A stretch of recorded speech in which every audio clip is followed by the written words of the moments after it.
Sidang jemaat yang dikasihi oleh Tuhan, selamat mengikuti ibadah pada hari ini, Minggu 19 Januari 2024, dengan tema Selalu Tersedia Harapan Ketika Ada Kepedulian. Jemaat yang terkasih, mari kita memasuki ibadah dengan bersama memuji Tuhan dari Kidung Jemaat 4 bait yang pertama, Hai Mari Sembah.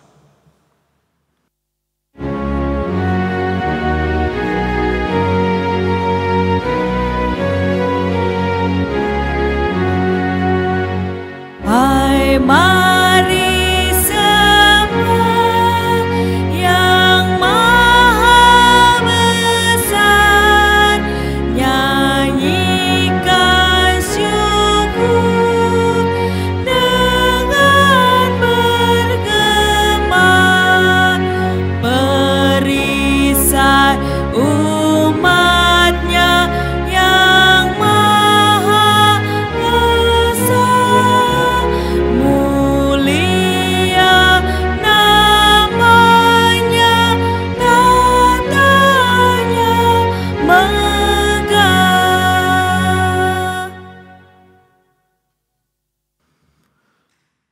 Saudara-saudara, pertolongan kita adalah dalam nama Tuhan yang menjadikan langit dan bumi.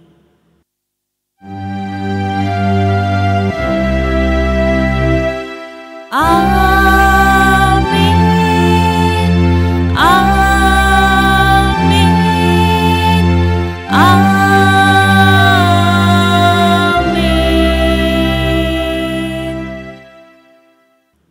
Kasih karunia dan damai sejahtera dari Allah Bapa kita dan dari Tuhan Yesus Kristus menyertai saudara sekalian.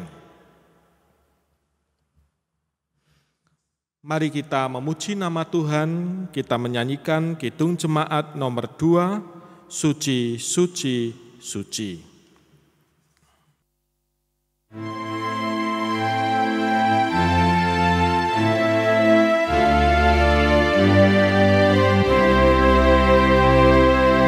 Suci, suci, suci, Tuhan Maha Kuasa, Dikau kami puji di pagi yang teduh.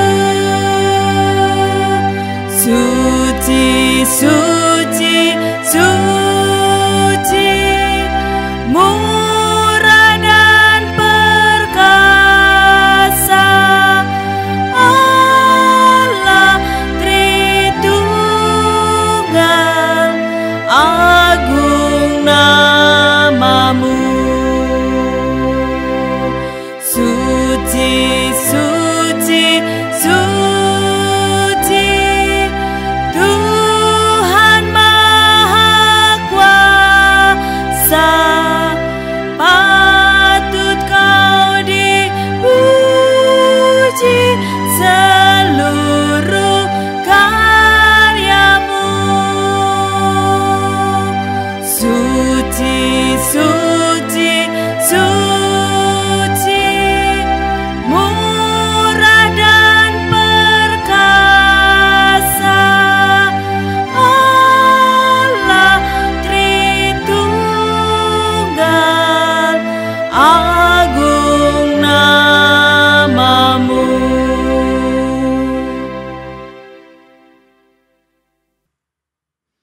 Mari kita berdoa. Ya Bapa, pada saat ini kami hendak mendengarkan sabda-Mu. Urapi dan berkatilah kami. Dalam nama Tuhan Yesus Kristus kami berdoa. Amin. Bacaan Injil diambil dari kitab Injil Tuhan Yesus Kristus menurut Yohanes 2. Yohanes 2 ayat 1 sampai 11. Yohanes 2 ayat 1 sampai 11 yang berbunyi, perkawinan di Kana. Pada hari ketiga, ada perkawinan di Kana yang di Galilea dan ibu Yesus ada di situ. Yesus dan murid-muridnya diundang juga ke perkawinan itu. Ketika mereka kekurangan anggur, ibu Yesus berkata kepadanya, "Mereka kehabisan anggur." Kata Yesus kepadanya, "Mau apakah engkau dari aku, ibu, saatku belum tiba?" Ibu Yesus berkata kepada pelayan-pelayan, "Apa yang dikatakannya kepadamu, lakukanlah itu." Di situ ada 6 tempayan yang disediakan untuk pembasuhan menurut adat orang Yahudi. Masing-masing isinya 80 atau 120 liter. Yesus berkata kepada pelayan-pelayan itu, "Isilah tempayan-tempayan itu penuh dengan air." Mereka pun mengisinya sampai penuh. Sesudah itu kata Yesus kepada mereka, "Sekarang cedoklah dan bawalah kepada pemimpin pesta." Lalu mereka membawanya. Pemimpin pesta itu pun mencicipi air yang telah menjadi anggur itu. Ia tidak tahu dari mana datangnya, tetapi pelayan-pelayan yang mencedok air itu mengetahuinya. Setelah itu ia memanggil mempelai laki-laki dan berkata kepadanya, "Setiap orang menghidangkan anggur yang baik dahulu, dan sudah orang puas minum, barulah yang kurang baik. Tetapi engkau menyimpan anggur yang baik sampai sekarang." Hal itu dilakukan Yesus di Kana yang di Galilea sebagai yang pertama dari tanda-tandanya, dan dengan itu ia telah menyatakan kemuliaannya dan murid-muridnya percaya kepadanya. Demikianlah Injil Yesus Kristus. Yang berbahagia ialah mereka yang mendengarkan firman Allah dan yang memeliharanya. Terpujilah Kristus. Haleluya.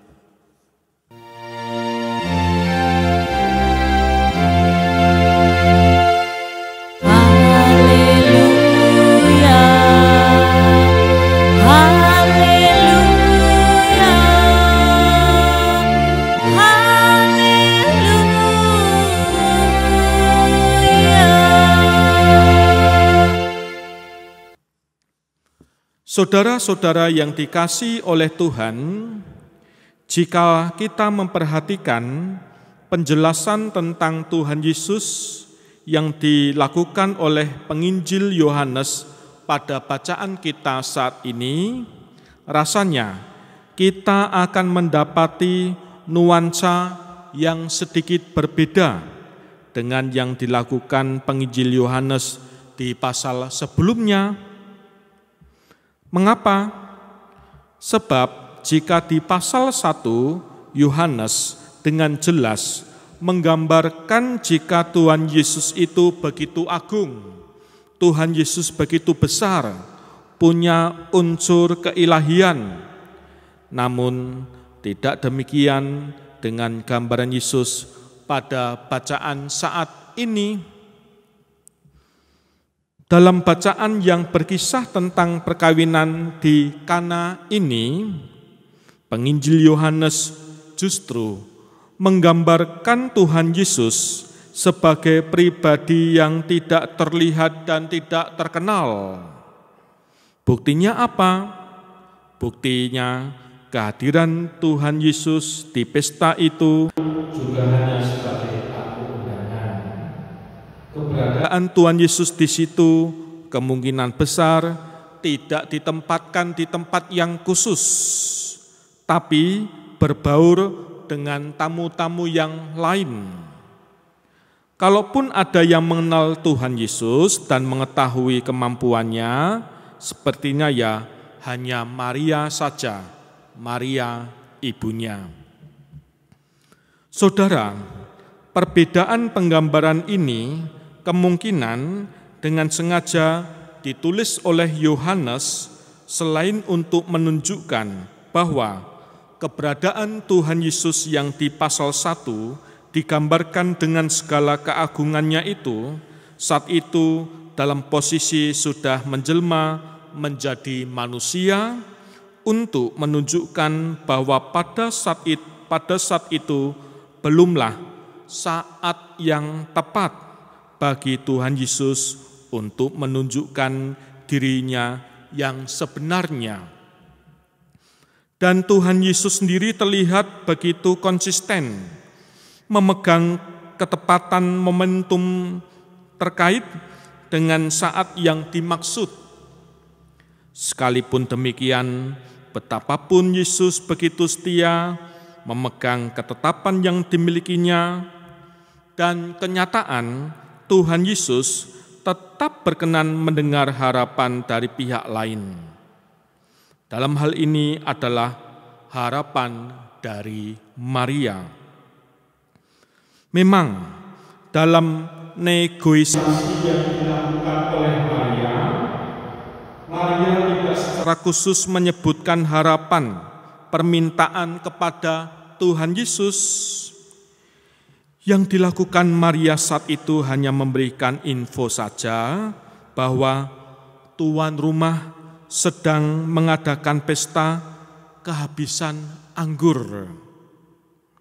Tetapi sebagai pribadi yang dibesarkan dalam lingkup budaya Yahudi, Yesus sangat tahu bahwa di dalam informasi yang disampaikan oleh Maria itu terkandung harapan agar Yesus melakukan sesuatu demi mengatasi situasi dan masalah yang ada. Sebab jika hal ini tidak dapat diatasi, tidak segera diatasi, maka hal ini akan berkaitan dengan kekacauan yang dapat menimpa keluarga yang sedang berpesta. Baik itu kekacauan karena jamuan pasti terganggu, atau kekacauan yang ditimbulkan akibat pandangan-pandangan dari orang yang datang dalam pesta karena kehabisan anggur. Sebab anggur selain dimengerti sebagai sesuatu yang wajib dalam suatu pesta, juga merupakan simbol kehangatan, kegembiraan, dan kelimpahan berkat.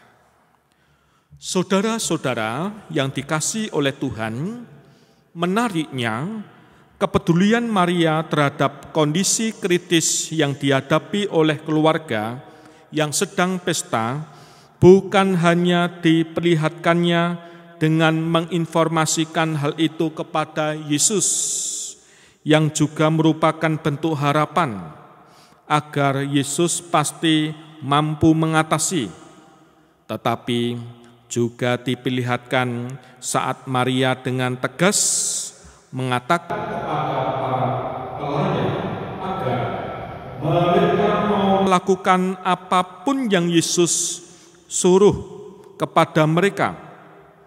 Padahal saat itu Tuhan Yesus sempat menolak dengan halus permohonan dari Maria. Hal apa yang menjadikan Maria menyatakan perintah itu kepada para pelayan? Apakah itu terjadi karena Maria tahu bentuk kepedulian yang akan Yesus lakukan demi mengatasi situasi tidaklah dapat kita ketahui dalam bacaan kita saat ini. Tetapi dengan dia menyatakan kepada para pelayan agar mereka bersiap melakukan apapun yang disuruh diminta oleh Tuhan Yesus, secara tidak langsung menunjukkan jika Maria bersungguh hati untuk mengajak Tuhan Yesus terlibat untuk mengatasi situasi tersebut. Apalagi Maria pun sudah mengajak yang lain untuk ikut terlibat mengatasinya. Jemaat yang dikasihi oleh Tuhan, kepedulian Maria yang diperlihatkan dengan sungguh untuk mengatasi situasi pergumulan itu bukan hanya direspon Yesus dengan kesiapannya turut serta menyelesaikan pergumulan yang ada, betapapun saatnya belum tahu, tetapi juga direspon oleh para pelayan yang juga tak segan-segan mengisi kembali tempayan yang kosong dengan air yang jumlahnya tidak sedikit. Sebagai info saudara-saudara, ada 6 tempayan. Masing-masing tempayan berisi 2-3 buyung. Masing-masing buyung berisi sekitar 39 liter. Jadi, untuk mengisi tempayan penuh dibutuhkan air sebanyak 468 hingga 702 liter.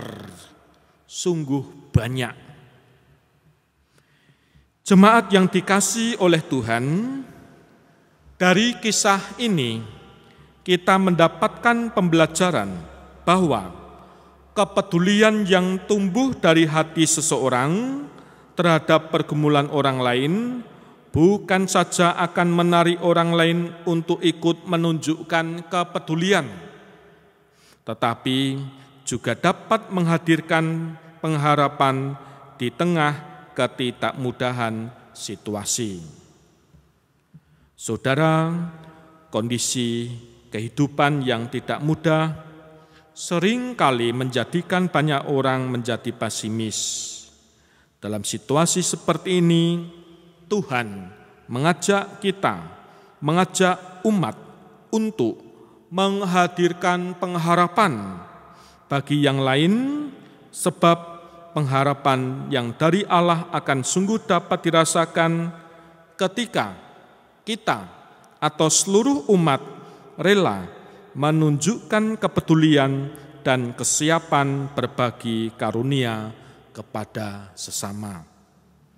Mari kita peduli, selamat untuk peduli, selamat tersedia harapan, selalu ada tersedia harapan ketika ada kepedulian. Amin. Saat teduh untuk kita.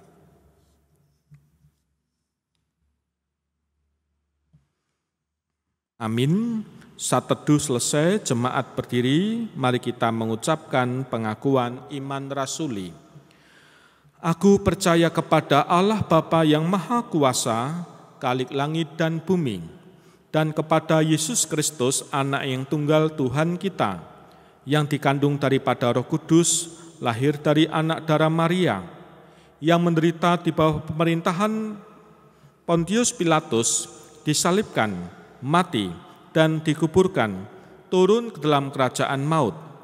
Pada hari yang ketiga bangkit pula dari antara orang mati, naik ke surga, duduk di sebelah Allah Bapa yang Maha Kuasa, dan akan datang dari sana untuk menghakimi orang yang hidup dan yang mati. Aku percaya kepada Roh Kudus, gereja yang kudus dan am, persekutuan orang kudus, pengampunan dosa, kebangkitan daging, dan hidup yang kekal. Silakan duduk. Amin. Mari kita berdoa. Ya Bapa, kami datang kepadamu, menyerahkan segala kehidupan yang terjadi atas kami. Kami serahkan kehidupan keluarga kami. Dari para lansia, orang tua, kasepuhan, kami doakan para orang dewasa, para orang tua yang masih bekerja, anak-anak dalam setiap pergumulan hidupnya. Kami serahkan isi seluruh anggota keluarga kami dalam tangan pengasihan-Mu, sehingga rahmat dan karunia, curahan berkat dari-Mu akan senantiasa melingkupi kami. Kami juga berdoa untuk gereja-gereja-Mu di penjuru bumi. Berkatilah dalam melakukan karya kepedulian, karya berkat, dan karya apapun yang telah diamanatkan. Kami juga berdoa untuk bangsa dan negara Indonesia, para pemimpin bangsa, Bapak Presiden dan Wakil Presiden, jajaran menteri, legislatif, eksekutif, dan sebagainya, hingga pemerintahan di sekitar kami. Tuhan berkati.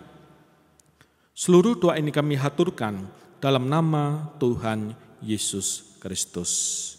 Amin. Marilah kita bersyukur atas pemeliharaan Tuhan dalam hidup kita dengan dasar kita persembahan Mazmur 50 ayat 23. Demikian. Siapa yang mempersembahkan syukur sebagai korban, ia memuliakan aku. Siapa yang jujur jalannya, keselamatan yang dari Allah akan kuperlihatkan kepadanya. Mari kita haturkan persembahan dengan iringan lantunan Kidung Jemaat nomor 287B, Sekarang Bersyukur.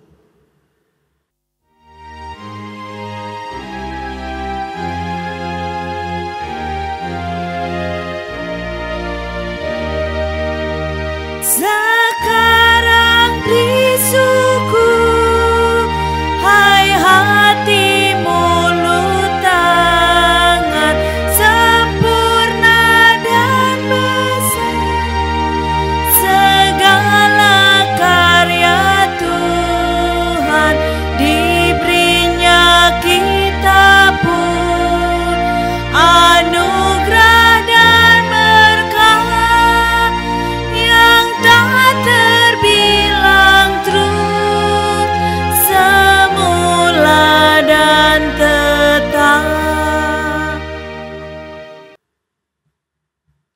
Mari kita haturkan persembahan dalam doa. Bapa sumber segala berkat, kami bersyukur bahwa semua yang kami persembahkan berasal dari tangan-Mu saja. Kami percaya persembahan ini dapat menjadi alat yang mendatangkan sukacita dan damai sejahtera. Kami percaya persembahan ini dapat menjadi berkat bagi banyak orang dan memuliakan nama-Mu. Sertai kami dalam karya kami di hari yang akan datang, dan kami haturkan doa ini dalam nama Tuhan Yesus Kristus. Amin. Mari kita nyatakan nyanyian pengutusan Kidung Jemaat 357, Dengar Panggilan Tuhan.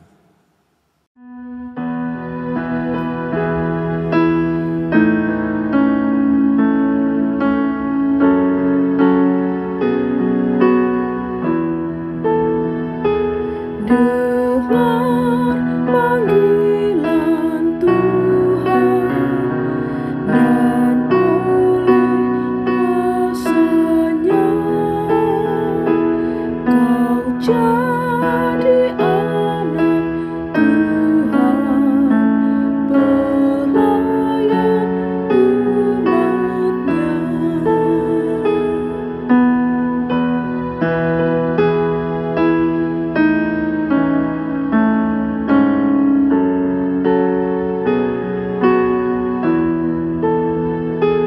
Gunakanlah bakat-Mu, pemberian kasih-Nya. Amalkanlah karya-Mu bagi manusia.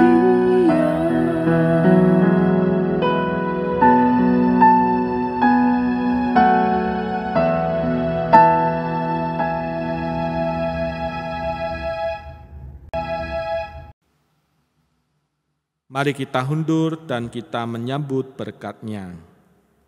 Tuhan memberkati saudara dan melindungi saudara. Tuhan menyinari saudara dengan wajah-Nya dan memberi saudara kasih karunia. Tuhan menghadapkan wajah-Nya kepada saudara dan memberi saudara damai sejahtera. Amin.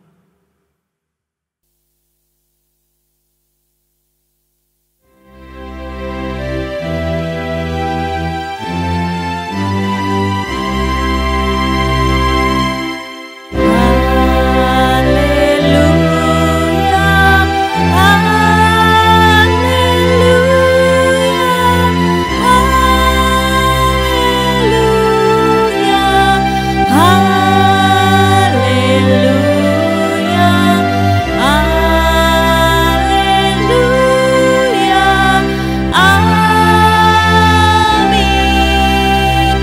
Amin.